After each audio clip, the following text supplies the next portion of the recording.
नमो वरन्तारं नमो सिद्धारं नमो आर्यारं नमो वज्रायाणं नमो लोये सवसागुणं शुद्धात्मानमनेकान्तं साधुमुत्तं मंगलम वंदे संदृष्टिसिद्ध्यर्थं संदृष्ट्यर्थप्रकाशकम् मंगलम भगवान वीरो मंगलम गौतम गणे मंगलम कुंद कुंदाद्यो जैन धर्मोष्ठ मंगलम सर्वमंगल मंगलम सर्वकल्याणकारकम प्रधानम सर्वधर्माणां जैनम जयतु शासनम अवर्गाय भव्यानां शुद्धये स्वात्मने पुनः बक्षे नियम सारस्य वृत्तिम तात्पर्य संगकाम सहज परमं तत्वेषु सप्तसु निर्मलम सकल विमल ज्ञानावासम निरावरणम शिवम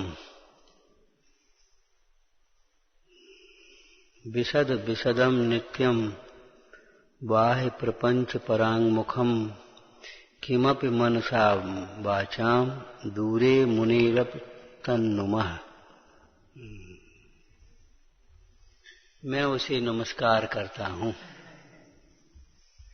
तन्नुमः ये जैन दर्शन का बहुत सुंदर विशेषण है। बड़े शास्त्र नहीं देखो तो छोटी सी भावना पढ़ लो। जिसने राग द्वेष कामादिक जीते,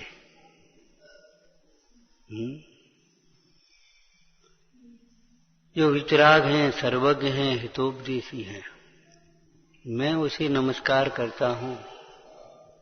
ये आगम का क्षेत्र व्यवहार न है। परमार्थ में मैं उसे नमस्कार करता हूँ। किसे? कारण परमात्मा को। उस कारण परमात्मा की ओर झुकता हूँ, उसे चाहता हूँ, उसका विश्वास करता हूँ, उसकी भावना भाता हूँ। नमस्कार में सब अंतर्गर्भित है।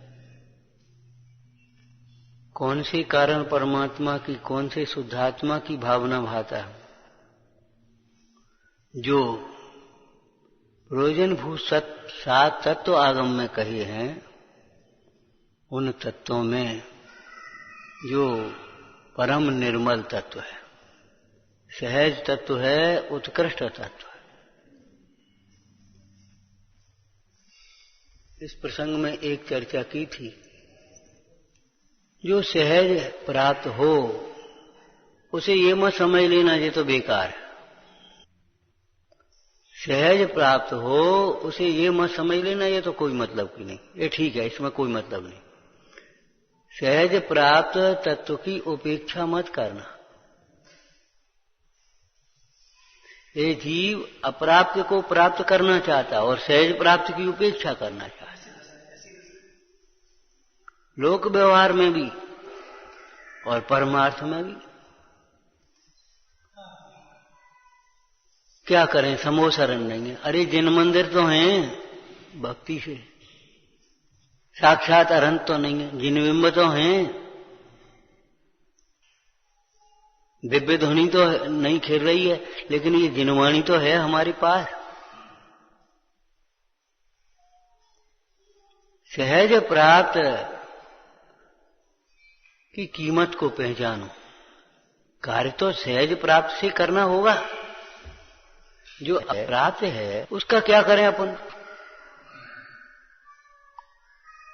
जैसे वर्तमान में 5 भावों में से कितने भाव हैं?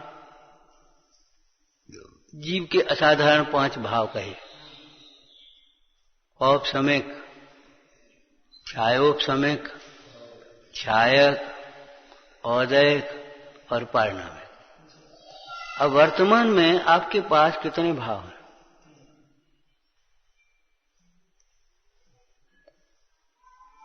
पारिणामिक भाव बिना कोई जीव नहीं है, तो पारिणामिक भाव तो है ही। औपसमिक क्षमिक चारित्र तो अभी नहीं प्रकट हुआ है, कोई बात नहीं। छायक नहीं है, कोई बात नहीं। आपके पास कितने भाव हैं? औदेक भाव है और छायोपशमिक ज्ञान दर्शन वीर्य। छायोपशमिक ज्ञान दर्शन वीर्य, ये 3 भाव। अब ये भाव आपके पास हैं, अब इन्हीं से काम चलाना है। अब इसमें औपशमिक, वो छायोपशमिक ज्ञान दर्शन आपके पास है, मति श्रुति ज्ञान आपके पास है, ठीक है। अब इस ज्ञान को यदि औदेक भावों में लगाओगे तो 4 गति में रुलोगे, और इसी ज्ञान को अगर पंचम भाव में लगाओगे, पंचम गति का मार्ग खुल जाएगा। अब आप ये विचार करो, क्या करें, हमें केवल ज्ञान तो है नहीं, हम कोई केवल ज्ञानी तो है नहीं। अरे केवल ज्ञानी नहीं है ये हम भी तो जान रहे, सब जान रहे, क्यों परेशान हो रहे। केवल ज्ञान नहीं है, केवल ज्ञान भी हो जाएगा। जो है उसको तो समझो। आपके पास मति श्रुति ज्ञान है, उस मति श्रुति ज्ञान का दुरुपयोग करो और सोचो केवल ज्ञान। केवल ज्ञान कभी नहीं होगा। मति श्रुति ज्ञान जो है, जितना है, हमें तो बहुत कम ज्ञान है। अरे कम सही है तो जितना है उसका सदुपयोग करो। इस संबंधी कोई दृष्टांत याद है? जितनी पूंजी है उससे व्यापार प्रारंभ करो, आगे बढ़ते जाओगे। और क्या करें, बहुत पूंजी तो है नहीं। अरे नहीं है, जितनी है उतने से व्यापार प्रारंभ तो करो। तुम छोटे थे, कोई दिक्कत नहीं, आगे पूंजी बढ़ती जाएगी आपके पास, सब काम होते जाएंगे। लेकिन उस पूंजी को भी बैठे बैठे खा जाओगे, उस पूंजी का अनादर करोगे, दुरुपयोग करोगे, तो आगे कहां से पूंजी होगी और कहां से धनपति बनोगे। हर जगह एक सूत्र लगा लेना, क्या जो है उसका सदुपयोग करो, जो नहीं है उसकी चिंता मत करो। दूसरी चर्चा की थी आपसे, भोजन के लिए आप बैठे, थाली में जो है उसको बड़े संतोष से शांति से खा लो, जो नहीं है उसकी अभिलाषा मत करो। कितने ही रसनासक्त जीव ऐसे भी हैं, भरी थाली को अपने मन की एक चीज नहीं उठा करके फेंक दें, लेकिन वे जीव न तो स्वस्थ होते हैं न प्रशंसनीय होते हैं। क्या करोगे बोल? जो आपके पास है उसका सदुपयोग करो, जो नहीं है उसकी चिंता मत करो, बिल्कुल चिंता मत करो। सहज प्राप्त की कीमत पहचानो। जो सहज है वो ऐसा नहीं है कोई हल्का हो। सहज होते हुए भी वह परम है। परम माने उत्कृष्ट है। अपने गांव में कहावतें बोलते हैं, सहज मिले सो दूध बराबर, मांगे मिले सो पानी, सो तुम जानो खून बराबर, जामे खींचा तानी। सहज मिले सो दूध बराबर, पुष्टिकारक, स्वादिष्ट, उत्तम, सहज तत्व है। इसका मतलब ये थोड़ी ना लापरवाही, ठीक है चाहे हम प्राप्त कर लेंगे, चाहे जैसे कर लेंगे, उसमें वो तो है ही, वो तो है ही। अरे है ही नहीं, उसे समझ करके अनुभवन करो। सहज होते हुए भी आप आत्मा को सहज मानते हो, ठीक है ना, और परमात्मा को उत्कृष्ट मानते हो। लेकिन एक बात बताओ, परमात्मा बने काहे? आत्मा की आराधना से ही तो परमात्मा हुए हैं।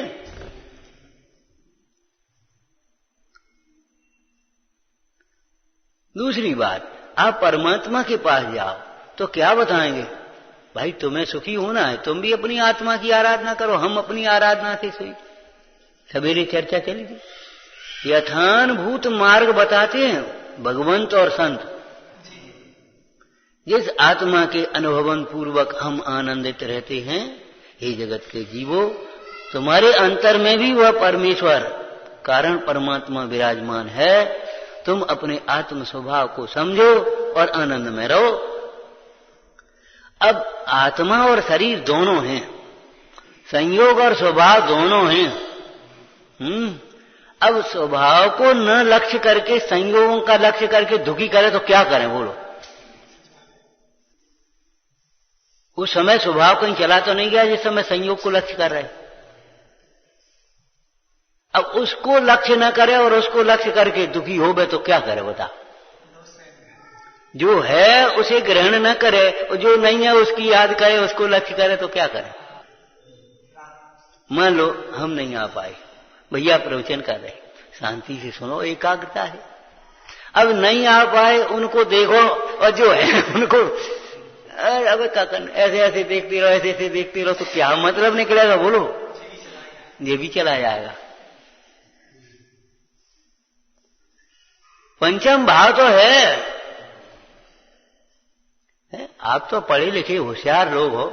एक हमारे गांव की माता भी चौका पूरा हो गया, भोजन पूरा हो गया, सफाई हो गई चौके की, और उसी समय 4 मेहमान आ गए, साधर्मी आ गए या रिश्तेदार नातेदार आ गए, तो ये 4 लोग आ गए। तो कभी नहीं कहेगी रोटी तो है नहीं, अब क्या करें। अरे आटा रखा है, रोटी की क्या चिंता। बोली बेटा एक काम करो, तब तक तुम ये ले जाओ, पानी पिला, और अभी बनती, अभी 10 आध घंटे में तैयार हो।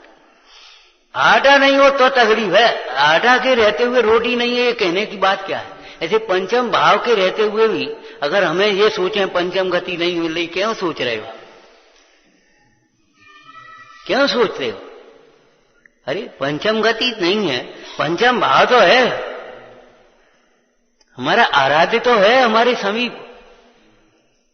ज्ञानी जन इसी में कलश है, इसी में काव्य है। अंचित पंचम गतये पंचम भावम स्मरन्ति विद्वांस संचित पंचाचारा परिग्रह प्रपंच परहीना। परिग्रह से रहित पंचाचार से भगवान जो ज्ञान स्वरूप अनुभवने वाले योगीश्वर हैं। जब पंचाचार से शोभे थे तो योगीश्वर कह दिया हैं, वे भी पंचम गति के लिए पंचम भाव का स्मरण करते।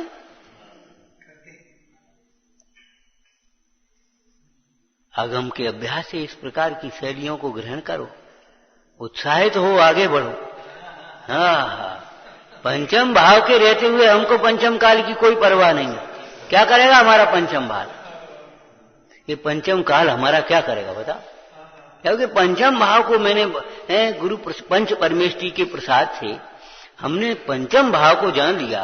अब पंचम काल क्या करेगा हमारा। तो यदि अपने ज्ञान के क्षयोपशम को औदैहिक भावों में जोड़ोगे, औदैहिक भाव मतलब समझ गए होगे, बोला तत्वासु से बोलना। औदैहिक भाव 21 प्रकार के औदैहिक भाव होते हैं। गतियों में जोड़ोगे, हम मनुष्य हैं, ये पशु है, ये देव है, ये नारकी है। अगर ये ही देखते रहोगे और सबको आत्मा नहीं देखोगे तो बताओ क्या करोगे।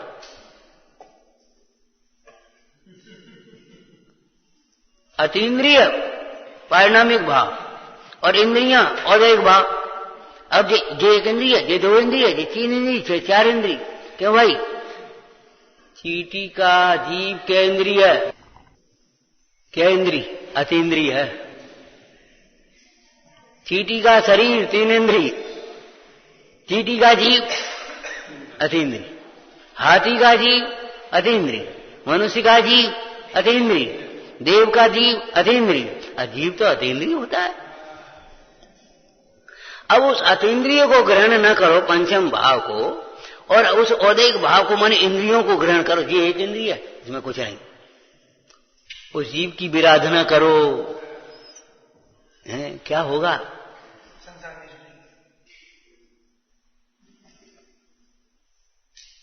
समझ में आया।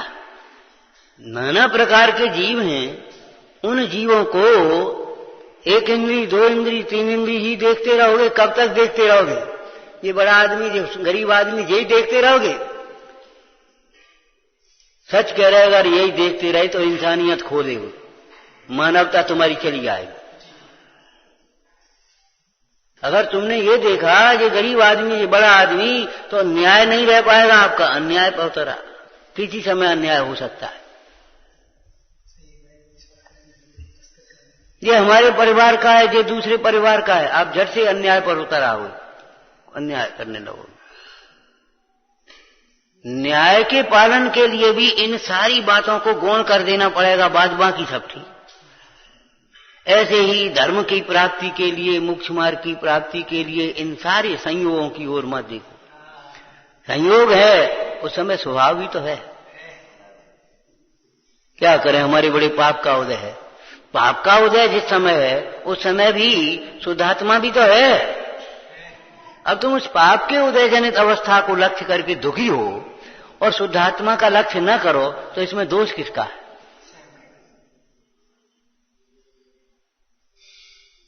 दोष किसका है? विचारना। ये पंचम भाव पंचम गति का कारण है। कब? पंचम भाव पंचम गति का कारण है। कब? जब इस पंचम भाव की उपासना की जाए, उपासित होता हुआ, समसार जी टीका में उपासित होता हुआ शुद्ध कहलाता है। परमात्मा अन्य भावों से भिन्न उपासित होता हुआ परमात्मा कहलाता है। ये देव बड़े चमत्कारी है। तुम्हारी भाषा बोल रहे हो, बड़े चमत्कारी देव है। हमारे यहां तो देव चमत्कारी होते ही हैं, चैतन्य चमत्कार को दिखाते हैं, अनादिकाल के मोह को क्षण मात्र में शांत कर देते, मिटा देते हैं। बोलो इससे बड़ा चमत्कार क्या होगा? क्यों भाई? इंद्रभूति गौतम कौन सी अवस्था में महावीर भगवान के पास गया था? तुझसे क्या बात करें, तेरे गुरु से बात करेंगे। चल कि ये तो हम चाहते ही, ये तो हम चाहते ही। गुरु से बात करने की जरूरत नहीं पड़ेगी, गुरु के दर्शन मात्र से निहाल हो जाओगे। बात करने की जरूरत नहीं पड़ेगी, वहां बात करना भूल जाओगे, हैं, शांत हो जाओगे। और जैसे ही वो पहुंचे इंद्रभूति देखते रह गए, देखते रह गए। ये चमत्कार नहीं है, ये मोह का उपशमन हो जाना। जब अग्नि का जल हो जाना चमत्कार है, तो कसाय की अग्नि शांत हो जाना, समता हो जाना, ये चमत्कार नहीं है क्या? अरे मूल जीव तो इच्छाओं की पूर्ति को चमत्कार कहते हैं, ज्ञानी जीव इच्छाओं के अभाव को चमत्कार कहते हैं। इच्छाओं का अभाव हो जाता। जब भगवंतों को देखा, आपको इंद्रादिक पद की भी अभिलाषा नहीं रही, ये चमत्कार नहीं है, हमें नहीं चाहिए। लौकिक दृष्टि में भी, लौकिक दृष्टि से, स्थूल आपकी दृष्टि से कह रहे हो, आपको रुचि नहीं थी धर्म मार्ग में, आपने सर्विस की, सोचते थे ये प्रमोशन हो जाए और ये ऐसे वहां पहुंच जाए और ऐसे कमाएं, ऐसे बूंदा बनाए, ऐसे काम करें, सोचते थे। अब आपने भगवान का दर्शन किया, एक जिनवाणी सुनी, अरे हमें नहीं चाहिए ये प्रमोशन फमोशन, हमें ये फालतू कमाई फुमाई नहीं चाहिए, हमें तो भैया। क्यों भैया? अब ये बताओ चमत्कार नहीं है, ये क्या है? बोलो।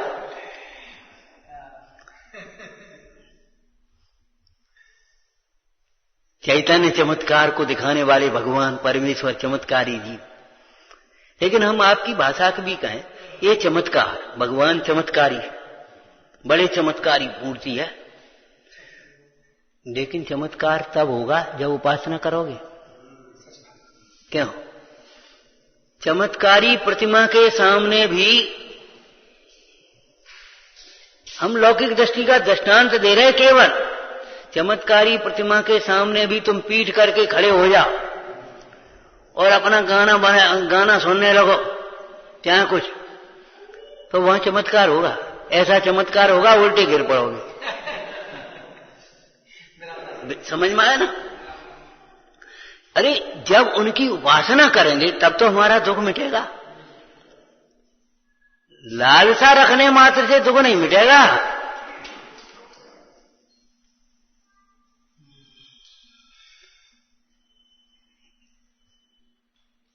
पंडित जी कहते हैं टोटरमल जी कसायों के प्रसंग में, क्रोध से दूसरे का नाश करना चाहे तो चाहे उसका नाश होना उसके उदय के अधीन, उसके भवितव्य के अधीन है, बाहर दृष्टि से भी। परमार्थ से समझ रहे क्या कहें? बोलो परमार्थ क्या कहना है? किसी का नाश होता ही नहीं है, अस्तित्व गुण है सब में। तुम क्या नाश करोगे? लेकिन क्रोध से अपने ज्ञान दर्शन सुख का घात जरूर कर लेता, नाश कर लेता, अपना जीवन नष्ट कर लेता है। कई बार लौकिक क्षेत्र में भी दूसरों से बदला, तुम समझत का, तुम्हें हिले लगा देंगे, तुम्हें ऐसा कर देंगे, उस चक्कर में अपना जीवन पूरा बर्बाद कर देता, अपनी जायदाद बर्बाद कर लेता कि नहीं? और उसका पुण्य का उदय तो उसका कुछ नहीं बिगड़ता। होता है ऐसा कि नहीं?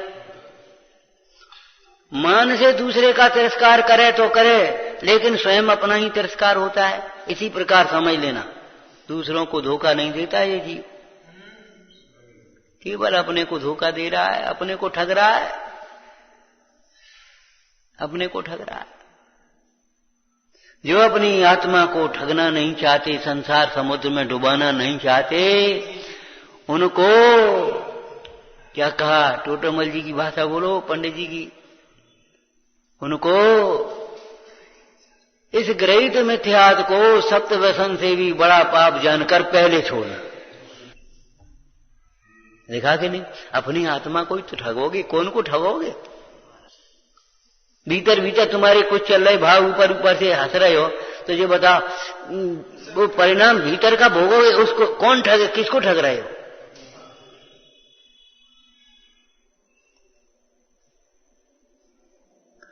तो सहज परम तत्वम, सहज तत्व उत्कृष्ट है।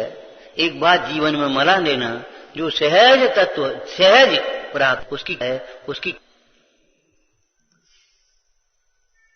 उसका बढ़िया सुंदर सदुपयोग जीवन में।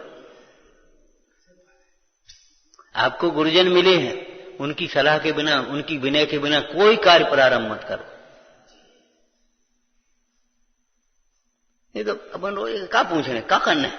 नहीं, आपको गुरुजन मिले हैं, कभी कोई कार्य, उत्तम कार्य मंगलाचरण के बिना, पंच परमेष्टि के स्मरण के बिना मत करना। ये लौकिक व्यवहार है, पारमार्थिक व्यवहार है। पंचम भाव के स्मरण के बिना कैसे मोक्ष मार्ग साधेगा?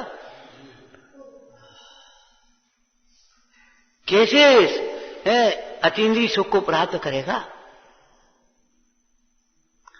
तो जैसे जब हम ज्ञान दर्शन का जो क्षयोपम है, उसको 4 भावों में और 1 भावों में जोड़ेंगे, 4 गतियों में भरमेंगे, और जब पंचम भाव में जोड़ेंगे, लौकिक में तो चतुर हैं जी, फेस नहीं आ रहा हो तो जा में जोड़ दे।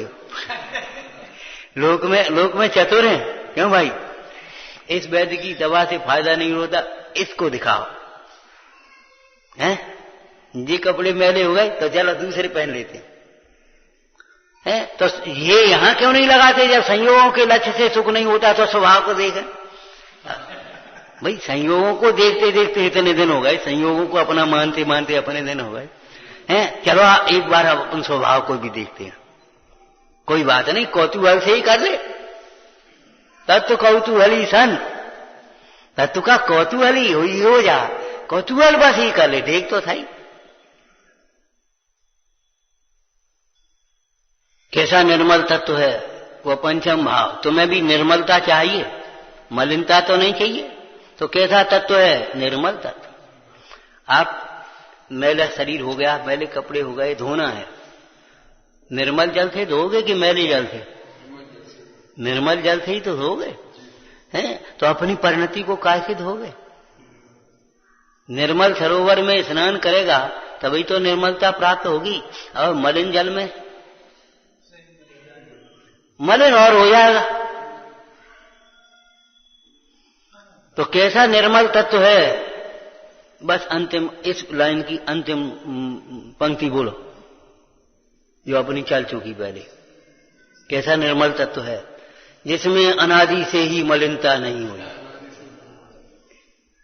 कैसा निर्मल तत्व है? जो अनादि से ही निर्मल है, जिसमें अनादि से ही मलिनता नहीं है। ऐसा निर्मल तत्व, अनादि से अनंत काल तक निर्मल रहने वाला तत्व। जैसे आकाश, चाहे धूल उड़े, चाहे होली का रंग बरसे, चाहे कुछ भी हो, चाहे कोई कीचड़ उठाए, चाहे कुछ भी हो, आकाश निर्मल निर्मल निर्मल। धूल आकाश में होने पर भी आकाश धूल को ग्रहण करता है। ऐसे संयोग रहने पर भी ज्ञानी इन संयोगों को ग्रहण नहीं करता। ग्रहण नहीं करता माने अपना नहीं मानता। इसलिए आत्म स्वभाव, वस्तुनिष्ठ कथन करें तो आत्म स्वभाव उन संयोगों को ग्रहण करता है कि न्यारा रहता है। देह में रहते समय क्या आत्मा देह रूप हो गया? नहीं हुआ। रागादिक में रहते हुए भी क्या आत्मा रागादिक रूप हो गया? तो फिर निर्मल है। इसका नाम निर्मल।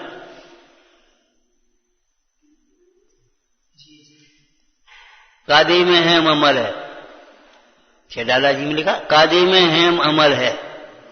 कीचड़ में पड़ा हुआ सोना भी स्वभाव के समीप जाकर देखो तो निर्मल ही तो है।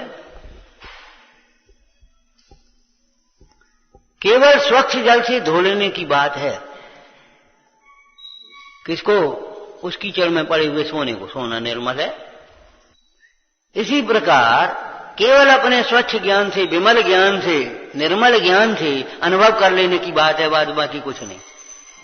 भगवान आत्मा निर्मल है, सदाकाल निर्मल है।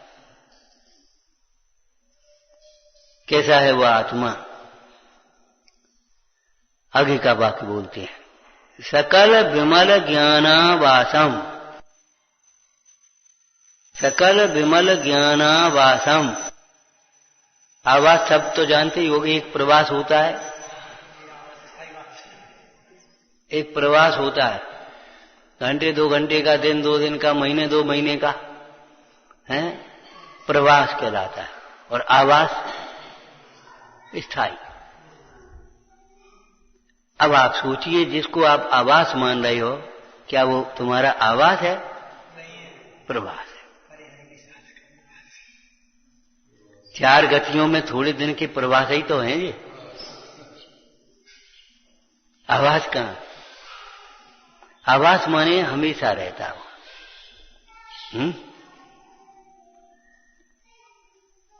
जैसे आवासीय विद्यालय हो जाते ना, 24 घंटे बच्चा वहीं पढ़ेगा, वहीं रहेगा।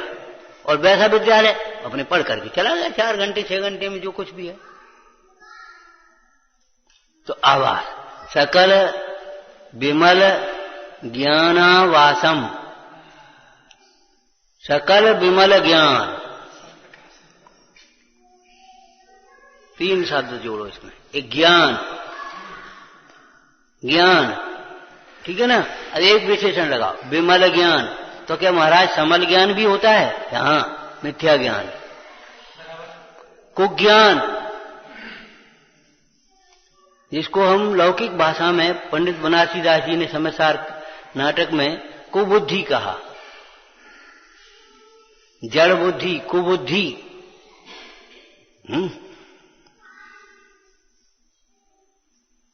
अब विमल ज्ञान, ज्ञान तो विमल है, स्वभाव से ज्ञान विमल है, लेकिन ज्ञान समल कब कहलाता है बताओ?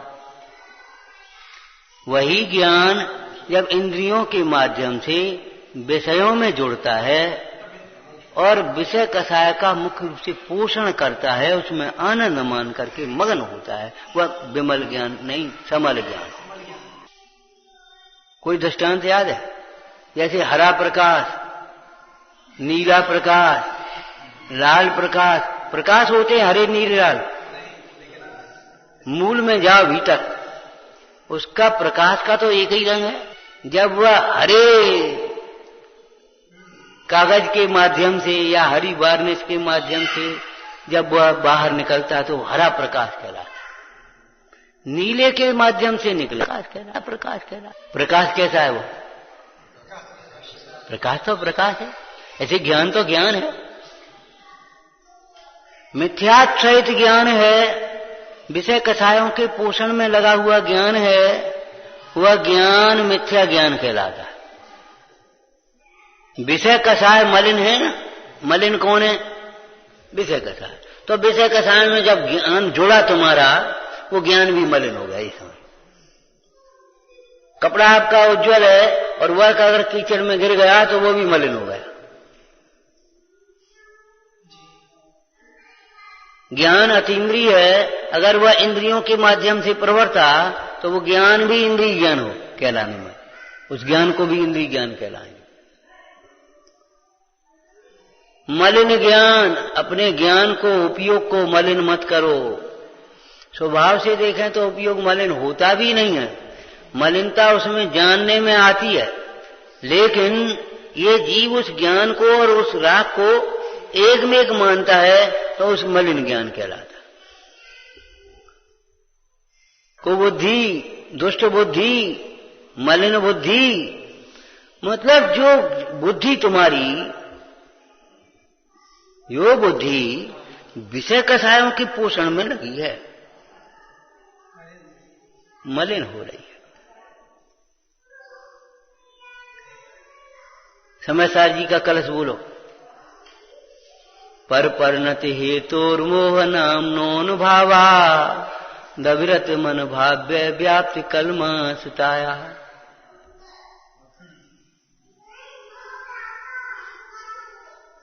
उस दिन चर्चा की थी, ज्ञानी के जीवन में कुशलता है, अज्ञानी के जीवन में कलुषता है। कलुषता, कलुषता माने मैला, निरंतर उसके परिणाम मलिन रहते हैं। वह कभी अपने आत्महित के लिए नहीं सोच पाता, आत्म स्वभाव का चिंतन नहीं कर पाता, विषय कषाय का चिंतन। ये खाओ, ये पहनो, ये घूमो, ऐसे करो, ऐसे करो, ऐसे बोलो, इसको ऐसा करो, इसको ऐसा करो, बस उन्हीं में लगा रहता।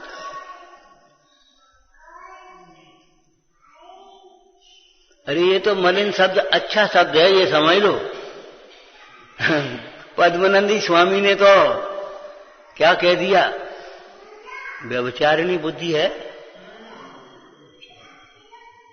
विचारना, सोचना मलिन है। विमल और समल दो ही हो गए, तो समल कब तक कहा जाएगा? जब वह ज्ञान अपने ज्ञान स्वभाव से विमुख होकर ज्ञेयों में भ्रमता है और वहां आनंद मानता है, अपनापन मान रहा है, उन कषायों के पोषण में लगा वो विमल ज्ञान। विपरीत बुद्धि, विमल ज्ञान नहीं समल ज्ञान हो गया। वही ज्ञान, एक बार राजा जा रहा था, कहा था एक नाला पड़ा, मंत्री से बोला देख कितना गंदा पानी। मंत्री ने कुछ नहीं कहा। एक सप्ताह के बाद राजा का निमंत्रण किया, पानी मंगवाया वहीं से, उस पानी को फिल्ट्रेशन करके साफ शुद्ध बना ली। एकदम राजा को पानी दिया। राजा कहता पानी बहुत, महाराज वही पानी है जिसको आप मैला कह रहे थे। अरे मिथ्या दृष्टि जीव ही तो सम्यक दृष्टि बनता है, अज्ञानी ही ज्ञानी बनता है। विचार न, पानी जैसे 11वीं गाथा में पानी कीचड़ के संसर्ग से मलिन कहलाता था, जब कतक फल डाला गया तो कीचड़ अलग और पानी अलग, और पानी निर्मल। ऐसे ही बुद्धि को विषय कषायों से विरक्त किया, अपने स्वभाव में लगाया निर्मल। निर्मल ज्ञान, अब वो निर्मल ज्ञान या विमल ज्ञान दो प्रकार का, एक सकल और एक विकल। खेडाला में देश प्रत्यक्षा, सकल प्रत्यक्षा। मति श्रुति ज्ञान वह सकल प्रत्यक्ष नहीं, देश प्रत्यक्ष, और केवल ज्ञान सकल प्रत्यक्ष, सकल प्रत्यक्ष। तो सकल विमल ज्ञान वासम। अब किसी व्यक्ति को तलाशने जाओ तो उसके आवास पर जाते हैं कि नहीं जाते? क्यों भाई? भाई चलो आवास पर, चलो अपन मिलते हैं, पहुंचते हैं। तो ऐसे तुम्हें अगर भो आत्मन केवल ज्ञान चाहिए तो आ जाओ, केवल ज्ञान का आवास शुद्ध आत्मा है। केवल ज्ञान का आवाज शुद्धात्मा है। और जहां केवल ज्ञान है, लौकिक में जैसे लौकिक में हैं, घर में बड़े बूढ़े भी होते हैं, युवा भी होते हैं, बच्चे भी होते हैं। कभी कभी बच्चे शैतानी करें तो बच्चे बहुत बुरे लगते हैं। लेकिन एक बात बता, बच्चे नहीं हो तो बड़े कहां से आएंगे? कहां से आएंगे? किसी दिन आप भी बच्चे थे, बोलो, थे कि नहीं थे? तो अब सम्यक ज्ञान नहीं होगा तो केवल ज्ञान कहां से आएगा?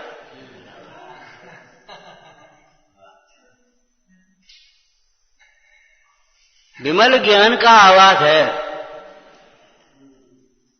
प्रवेश क्रम में जब आपने परिभाषा पढ़ी, गुणों के समूह को द्रव्य कहते, तो हमने एक बात और भी कही थी, स्वभाव दृष्टि से, अध्यात्म से।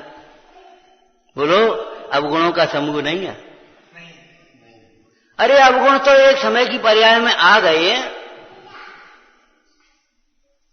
अवगुणों की ओर नजर क्यों करता है? अवगुणों की ओर नजर मत कर, तू अपने गुणों की ओर निहार। गुणों का समूह भीतर है।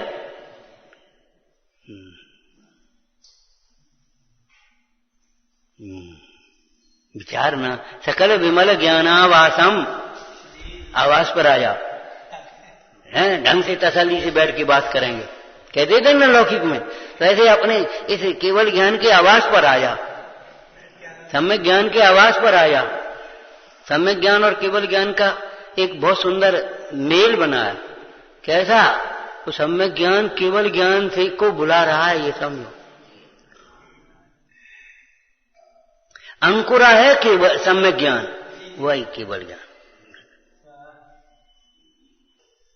सम्यक ज्ञान दूज का चंद्र समझो, और केवल ज्ञान पूर्णिमासी का चंद्र समझो। अब इधर उधर तो तलाशता फिरे और आवास पर न पहुंचे तो बताओ क्या करें? कहां मिलेगा?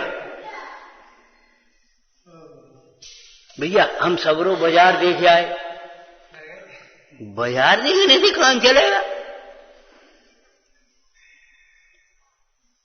जाने मिठास के लिए हम जाने कौन कौन सी वस्तुएं देखा है। अरे मिश्री है उस ज्ञान मिठास का आवास। मिश्री मिठास का आवास है। तुझे मिठास चाहिए तो मिश्री के पास आ जा। ऐसे ज्ञान का आवास, ज्ञान का निलय कौन है? ज्ञान का सिंधु सरोवर है, ज्ञान का सागर कौन है? ये शुद्धात्मा। सकल विमल ज्ञानावासम। अब बताओ इन दोनों में क्या ग्रहण करोगे? सकल विमल ज्ञान प्रकट करने योग्य उपाधि। सकल विमल ज्ञान अर्थात केवल ज्ञान प्रकट करने योग्य उपाधि है। और सकल ज्ञान, सकल विमल ज्ञानावासम, ये शुद्ध आत्मा आश्रय करने योग्य उपाधि। सम्यक ज्ञान एक देश प्रकट करने योग्य उपाधि। और बोलो, ये जो मलिन ज्ञान हो रहा है तुम्हारा, ये मलिनता है,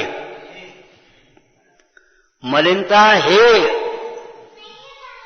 धूल में अगर कोई अच्छी चीज भी गिर जाएगी, खाने की भी गिर गई, तो बाल फेंकने पड़े और क्या करो? गंदगी में गिरा हुआ लड्डू, वह भी क्या होगा बोलो? फेंकने पड़ेगा। और क्या, अब क्या करें? कैसे खाएं? कैसे नहीं खा सकते? क्या करो? गंदगी में गिरा हुआ लड्डू वह भी फेंकने लायक हो गया कि नहीं? ऐसे विषय कषाय तो है ही, लेकिन विषय कषाय में जुड़ा हुआ तेरा जो ज्ञान है, उपयोग है, वो भी है, बेकार हो गया। दुख का कारण है। अपनी बुद्धि को भ्रमाओ मत, विषय कषायों में मत लगाओ। यही भावना आपने भाई है। भगवान का दर्शन करते हुए यही भावना भाई है। बहुत छोटे से पढ़ते होगे ये स्तुति, सकल गे गायक तदप, बहुत छोटे से पढ़ते होगे। आत्म के अहित विषय कसाय, इनमें मेरी परिणति का ज्ञान का। पर तुम्हारी परिणति क्या? ज्ञान। तो इनमें मेरी परिणति न जाए, माने इनमें मेरा ज्ञान न जाए, नहीं तो वो ज्ञान भी खराब हो गया, बेकार हो गया। अरे दिन रात शरीर में बुद्धि जाती है, पाप पुण्य के उदय जनित संयोगों में बुद्धि जाती है, और एक भावों में बुद्धि जाती है। ये तीव्र कसाई है, मैं मंद कसाई हूं। अरे स्वभाव से थी कसाई, किसी न ये कसाई है न तू कसाई है, कसायों से रहित तेरा स्वभाव है, उसका भी स्वभाव कसायों से। आपको याद होगा भगवान पार्श्वनाथ का चरित्र, महावीर का चरित्र है, पढ़ा होगा। सिंह का स्वभाव क्रूरता नहीं है, सिंह पर्याय में क्रूरता प्राय पाई जाती है, बिना किसी के कराए है, इसलिए उसका स्वभाव कह दिया गया, लेकिन सिंह का स्वभाव भी क्रूरता नहीं है। मुझे बताओ, सिंह का स्वभाव अगर क्रूरता होता तो वह उन मुनिराजों को खा क्यों नहीं गया? ऐसे भी प्रसंग है कि पूर्व कर्म की वजह से मुनिराज को खा भी गया। पार्श्वनाथ की आनंद मुनिराज थे ना, और वो कमर का जीव सिंह की पर्याय में वो आकर के खा गया, व्याघ्री को सुकौशल मुनिराज को खा गई। तो ऐसे भी प्रसंग बनते हैं, लेकिन क्या ये निमित्त नैमित्तिक संबंध है। हम तो ये कह रहे हैं स्वभाव नहीं है ये। जो व्याघ्री सुकौशल मुनिराज को खा गई, आपको मालूम है पुराण मालूम है? वही व्याघ्री कीर्तिधर मुनिराज जो बगल में बैठे थे उनको देख करके शांत हो गई और पश्चाताप किया, सम्यक्त किया, आंसू ढरने लगे, समाधि करके स्वर्ग गई। अब बोलो कहां गए? क्या करोगे? हम ये कह रहे सिंह का स्वभाव क्रूरता नहीं है, विभाव है। स्वभाव है कि व्यवहार?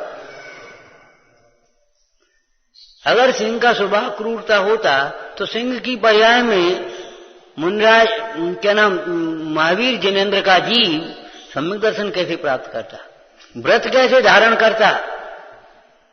अभी वर्तमान में सिंह का स्वभाव अगर क्रूरता होता तो वो दीवान अमरचंद जब पिंजड़े में घुस गए, ले भाई मेरे ऊपर व्यवस्था छोड़ी है राजा ने भोजन कराने की तुझे, और मैं शाकाहारी हूं, जैन हूं, अहिंसक हूं, तेरे लिए ये भोजन है, भूख मिटाना तो इससे मिटा, और तेरी जिद ये है मांस खाना है तो जी बैठा हूं, बता अब काय को चुपचाप हैं दूध मिठाई खाने लगो? कैसे खाने लगा? वो स्वभाव, वो तो साहब सिंह का स्वभाव है। अरे स्वभाव नहीं है, दुख किसी जीव का स्वभाव नहीं है, मिथ्यात्व किसी जीव का स्वभाव नहीं है, अज्ञान किसी जीव का स्वभाव नहीं है, कसाय किसी जीव का स्वभाव नहीं है। सर्वजीव स्वभाव से ज्ञान आनंदमय है, सर्वजीव स्वभाव से ज्ञान आनंदमय है। और सर्वजीव में अपना भी जीव है कि नहीं? अपने को भी हीन मत समझो और दूसरे को भी हीन मत समझो। मलिनता ऊपर ऊपर है, दर्पण जड़ दर्पण में भी मलिनता ऊपर है, तो चैतन्य दर्पण में मलिनता भीतर कैसे घुसेगी? बोलो। हैं, जिस ज्ञान को आप मिथ्या ज्ञान मान रहे हो, सर्वथा नहीं है मिथ्या, आगम में भी कहा है, लेकिन स्याद बात, अगर वह ज्ञान सर्वथा मिथ्या ही होता तो ये बताओ उस ज्ञान से तत्व निर्णय कैसे होता? क्यों? उसी ज्ञान से तत्व निर्णय होगा, उसी ज्ञान से तत्व विचार होगा, और वही ज्ञान जब बाहर से विमुख होकर अपने स्वभाव के सन्मुख होगा, स्वानुभव होगा, तो वही सम्यक ज्ञान कहलाएगा कि नहीं?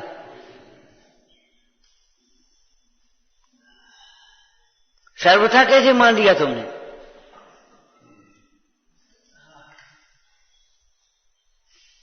सकल विमल ज्ञान आवासम, आ जाओ। भगवान नेमनाथ की पूरी इसमें पीछे स्तुति की। समो शरण में जिनका आवास है और केवल श्री का जिसमें आवास है। कैसे बढ़िया शब्द है। समो शरण में तो भगवान विराज है और भगवान में क्या विराज रही? केवल ज्ञान रूपी श्री, श्री माने लक्ष्मी, केवल ज्ञान रूपी लक्ष्मी जिनमें विराज रही, वही चर्चा यहां कही। सकल विमल ज्ञानावासम,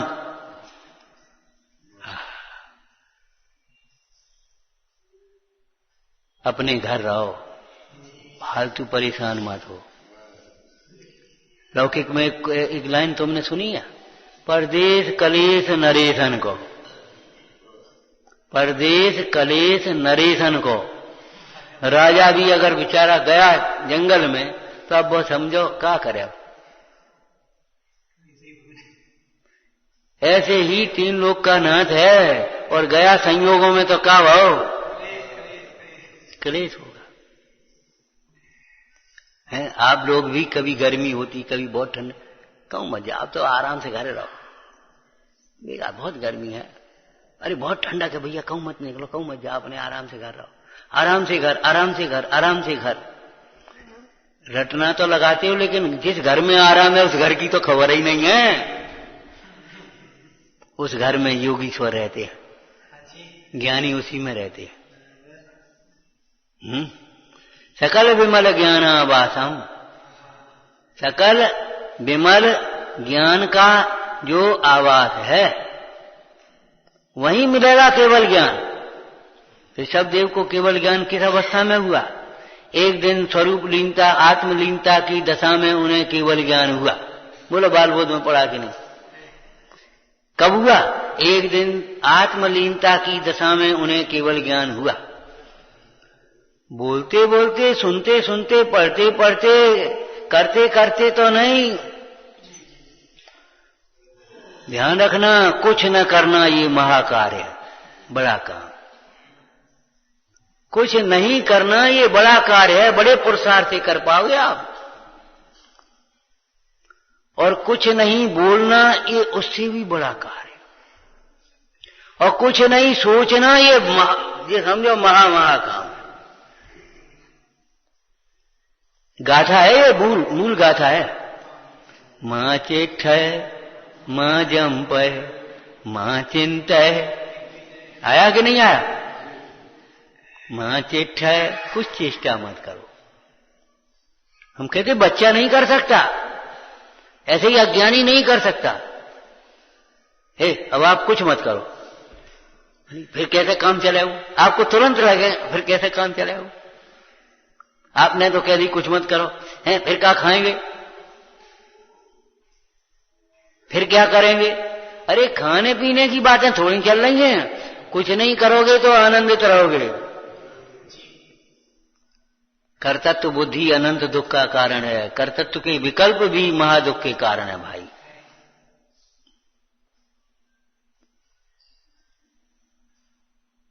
बोलो, इन केवल ज्ञानी परमेश्वर की यही दशा है। क्या कर रहे हैं? बोलो, क्या बोल रहे हैं? मौन। भाई भागन बच योगी बसा दिव्य ध्वनि, खिर गई तो खिर गई, नहीं खिरी तो जी मगन बैठे। क्या सोच रहे हैं? क्या सोच रहे हैं? क्या कुछ नहीं। अरे ये तो सब दुखी के लक्षण है। करना, बोलना, सोचना, ये तो दुखी के लक्षण है। जो अपने सुख में मगन है वो क्या सोच बोलेगा, क्या करेगा, क्या बोलेगा, क्या सोचेगा? सकल विमल ज्ञानावासम। बाहर होते तो घर आने की सोचते हो, घर में ही है तब घर आने क्या सोचे? क्या सोचे? कछु नहीं, अब तो अपने घर में आराम से अपन क्या करना है। अरे रे, मोही जीव को भी अपने घर में अच्छा लगता है। अब क्या कहें, मोह की पराकाष्ठा है। ऐसा अच्छा लगता है, कभी सोचता ही नहीं है कि घर से निकले भी। अब निकलने का समय है, कभी सोचता भी नहीं। रहेगा तो भी कसाय से और निकलेगा तो भी कसाय से। कब ने कछु कह दी हम जे चले, हमें नहीं रहने, कह दे कसाय से। अरे भैया, कसाय से घर मत छोड़ो, कसाय छोड़ो। कसाय से घर छोड़ करके भी कहीं जाओगे, जहां जाओगे वहां दुखी होगे। हम ये कहते हैं घर में रहना आनंद रूप लगता है, लौकिक में भी। तो ये बताओ, ये तो पारमार्थिक अपना आवास है, अकृत्रिम। हम शुद्ध आत्मा को अकृत्रिम चैत्यालय कहते हैं। किसी ने बनाया नहीं है, ये अकृत्रिम चैत्यालय है। इसमें चैतन्य परमेश्वर वास करता है। सकल विमल ज्ञान आवासम निरावरणम। निरावरणम, आवरण का भाव करने के लिए इस निरावरण का ही आश्रय चाहिए। निरावरणम, न ज्ञानावरण न दर्शनावरण, आगे न मोहनी न अंतरा, कुछ नहीं। और वस्तु पर आवरण होता भी नहीं है। क्या कहा? वस्तु पर आवरण होता भी नहीं है। कोई मुहावरा लोकोक्ति पढ़ी है तुमने? तिनके की ओट पहाड़ पढ़ा है? तिनके की ओट पहाड़ क्या मतलब हुआ? ओट ओट तो समझते आड़, तो तिनके की ओट पहाड़ कैसे हो जाएगा? तिनका इतना सा और पहाड़ इतना बड़ा, अब तिनके की ओट पहाड़ कैसे होगा? कभी कुछ सोचा भी है इसका अर्थ क्या होगा? अरे भाई, एक तिनका आ गया, आंख बंद हो गई, पहाड़ नहीं दिख रहा। यही तो उसका अर्थ है, तिनके की ओट का पहाड़ का। तिनके से पहाड़ कैसे ढकेगा? चले ढक गया। इतना बड़ा हॉल और इतने से हाथ से उंगली से कैसे ढकेगा? चले ढक गया। कभी कभी बड़े हॉलों में वहीं जिन में विराजमान होते हैं, वेदी बनी होती है और वहीं स्वाध्याय आदि की व्यवस्था होती है। तो क्या करते हैं, एक पर्दा लगा लेते हैं, आवरण। ठीक है। तो अब ये बताना, जिस समय जो पर्दा लगी है उस समय की बात कर रहे हैं। जिस समय पर्दा नहीं है उस समय की बात नहीं है। पर्दा लगी है उस समय, वो पर्दा भगवान पर है।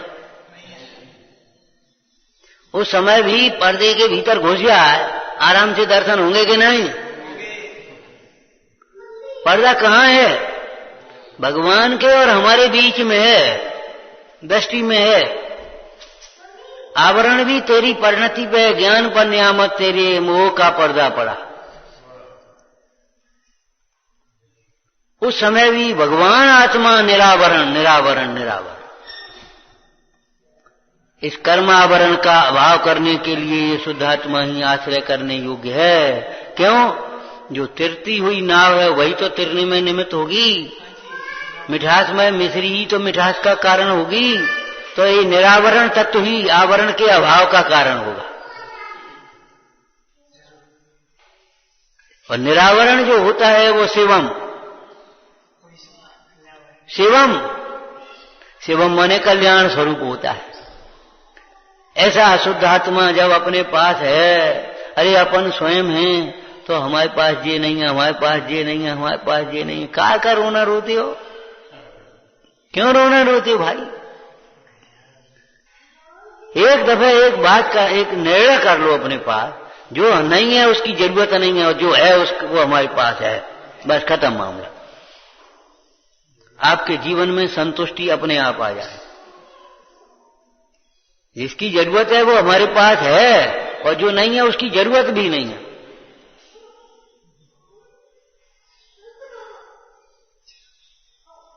जो है, फिर पहले वाला वाक्य बोल दो जहां से शुरुआत की थी। जो है उसका सदुपयोग करो, जो नहीं है छोड़ो, उसको कोई मतलब नहीं।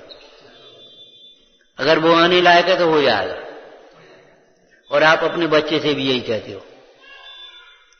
बच्चे से भी यही कहते हो कि नहीं कहते? बताओ।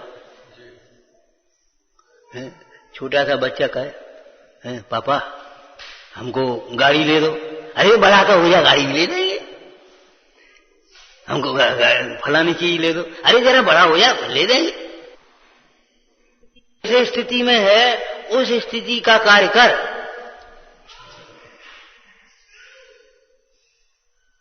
अब तू पढ़ने जाने लगा बेटा, बड़ा हो गया। यहां कॉलेज तो है नहीं, अरे कॉलेज लायक होते हुए स्कूल तो जा पहले,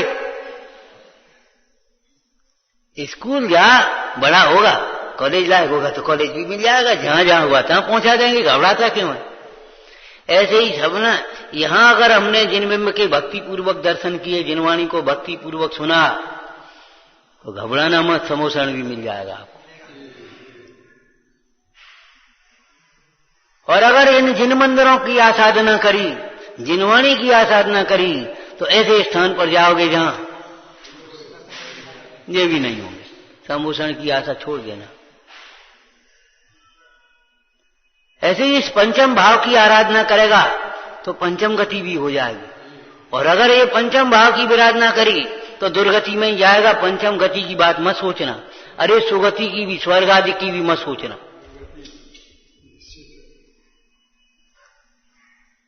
कैसा सुंदर काव्य है, हैं?